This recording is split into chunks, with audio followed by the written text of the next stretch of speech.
I'll start with you on it, Mark. What have you learned that you think is real? Well, there's nothing fully real. I think Donald Trump is in a position to win and maybe win by dawn. The boiler room in Mar-a-Lago is very confident about 3 states, which would put him 1 state away. They're very confident about Georgia. They're very confident about North Carolina. And they're very confident about Wisconsin. There's going to be a delay in Wisconsin because of some counting problems in Milwaukee. But if they're right, and there's not a lot of pushback from Wilmington on those 3 states, if Mar-a-Lago's right, Trump will be 1 state away, and he's likely to get that state in Arizona, if not Pennsylvania or Michigan. Wait, I had somebody in my ear. Which state do you think he's going to get? You think he's going to get Wisconsin? Is that what you said? Mar-a-Lago believes he's going to get Wisconsin. Okay. This just in, speaking of Mar-a-Lago, where Trump is tonight with his viewing party, this is New York Times, with more than 95% of the vote reported, Donald Trump appears to have flipped Miami-Dade County in Florida, home to a large Cuban-American population and one of the state's largest counties. The county has typically voted for Democrats, with Biden winning there by 7 points in 2020. And Sean Spicer, it looks like Trump has flipped it from blue to red, pretty significant margin. Cuban-American. Cubans are more conservative, Hispanic Americans, but, so it's not a huge surprise that they might be among the first to switch over to Team Trump, but it doesn't appear that they were offended by the Puerto Rico thing, and a pretty significant accomplishment for Donald Trump. Huge significant accomplishment. I mean, look, we're seeing some signs here. I said this earlier today. We've talked about it in the morning meeting. You look at Rhode Island, Joe Biden got about 60% of the vote in Rhode Island last time. Right now, she's at 52% with 70% of the precincts reporting. That's not good. You look at Virginia, where I live in Virginia, there was a 10-point spread in 2020. Right now, she's at 50%, 56% in Loudoun County. Loudoun County, very voter rich for the Dems, home to a lot of federal workers, political activists. Biden got 61%. She's at 56 with almost every precinct reporting. That's not good for the Democrats. Right now, Donald Trump is ahead in the Commonwealth of Virginia. I don't know that that's going to hold, but right now, that's not a good sign for them. So we're seeing a lot of movement, whether it's Miami-Dade in Florida, Rhode Island, Virginia, that's not where they want to be. And all of my texts back and forth with the Trump campaign tonight, they're looking at outside of Philadelphia. She's not performing where she needs to in some of those key precincts. They're overperforming. They're very happy with how their early vote operation went, and they feel bullish on Pennsylvania as well. So, look, right now, this is looking very, very good for Donald Trump. And also, by the way, for a Republican Senate that could be anywhere from 53, 54, 55 right now, they've already secured basically a majority. All right, let me ask you another follow-up, Sean. Back in 2020, when Trump lost, were you getting the same yay messaging from Team Trump at this point? Like, were you getting spun, or were they being honest, like, rough night?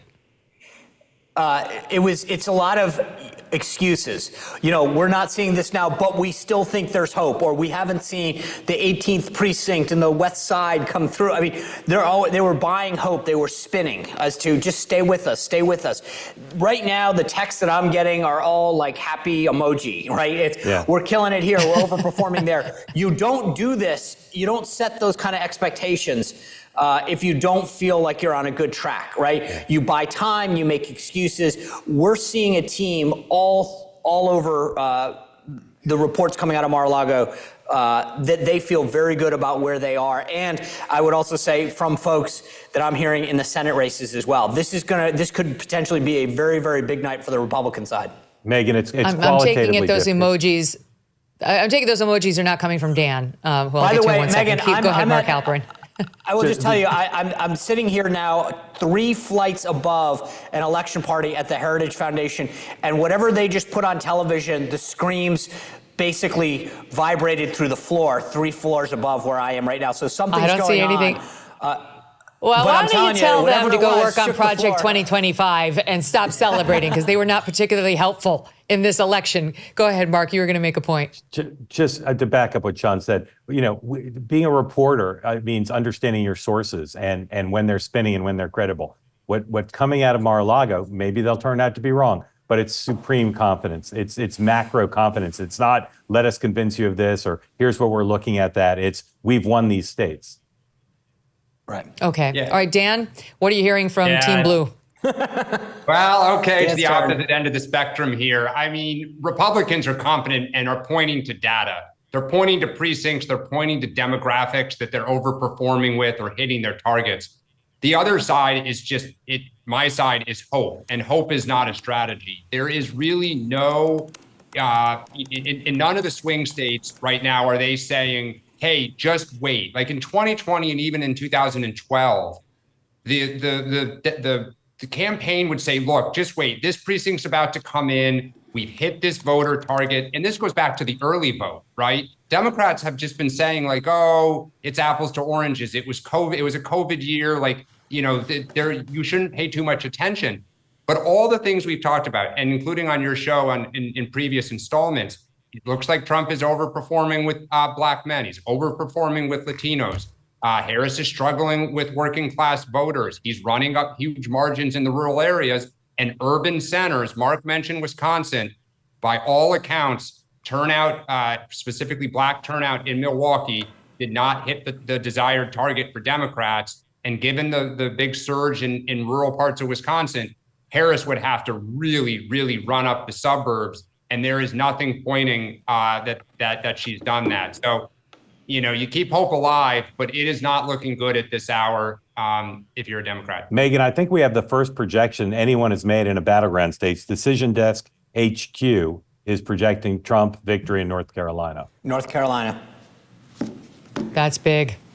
That's very big. Yeah, Fox News I think Decision we'll call Desk. Georgia soon, and yep, there are the pieces in place. Fox News Decision Desk is projecting now that Senator Ted Cruz will win a third term, defeating Democratic Congressman Colin Allred. Thank God. Thank God. It's so nice to just be able to say how I really feel and not be on Fox where I have to pretend I don't care. I care. Colin Allred is a liar. He wants boys in every single girl's sport. He lied about it he voted for it 5 times and then lied about it 10 more. On you, Colin Allred. Goodbye. Okay, sorry. Decision Desk HQ projecting Trump wins North Carolina. And wow, Mark, I mean, that's huge.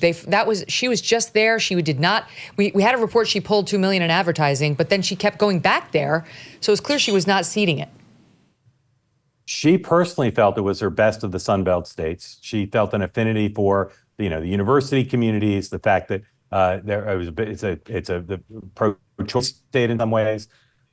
It was confusing to a lot of Republicans. My best Republican source in North Carolina told me he wasn't even going to poll the state because he didn't feel it was possible for her to win it. So it shows you that for all the change that occurred in the Democratic Party and in the race when Harris replaced Biden, that a state like North Carolina, which Biden wasn't going to win, perhaps was always out of reach for Harris. And that, again, the view of a lot of Republicans. But they had to try to create an alternative to simply winning the inside straight of one path to exactly 270. And if North Carolina was her best bet, it turns out maybe wasn't a very good one. Mm-hmm. And so, Dan, how will this be spun by the Kamala Harris team? You mean North Carolina specifically? Yeah. I think they'll say their best path was always through the blue wall, that it was a lot closer than it would have been if it were Biden at the top of the ticket. And they have pointed in the last few days to Georgia as the state where they thought, they had a real chance. There was talk over the weekend that late vote was improving day by day in Georgia. They felt like the turnout today was looking pretty good in the morning. But, Governor Kemp has been, and Mark can speak more to this, has been saying that he felt pretty confident that it was going to go for Team Trump. And based on the vote that's coming in Georgia, Trump is overperforming in the rural areas and in several suburban parts. Harris is underperforming Biden. Let's be honest. The world is not getting any simpler. Whether it's a natural disaster, a supply chain issue, or just a nasty virus, things happen that we simply cannot control. But what we can control is how prepared we are. We have seen time and time again that preparation is key. It's about being proactive, not reactive. That is where the Jace case comes in. The Jace case is an emergency kit with prescription antibiotics that cover a huge range of common infections. This is just a good idea to have around. The Jace case takes the guesswork and the panic out of challenging situations. You will have the right medication when you need it, and in times of uncertainty, you really don't want to be dependent on outside systems. With the Jace case, you have a practical, reliable solution right at your fingertips. It's about taking control in a world that sometimes feels out of control. So don't wait until it's too late. Get prepared now. Just go to jace.com, that's Jase, and enter MK at checkout. Promo code MK at jace.com to get the right meds the moment you need them. And this is about smart preparation. Don't forget that, for you and for your family's peace of mind. Thanks so much for watching. If you like what you just saw, hit the subscribe button for more clips and full episodes.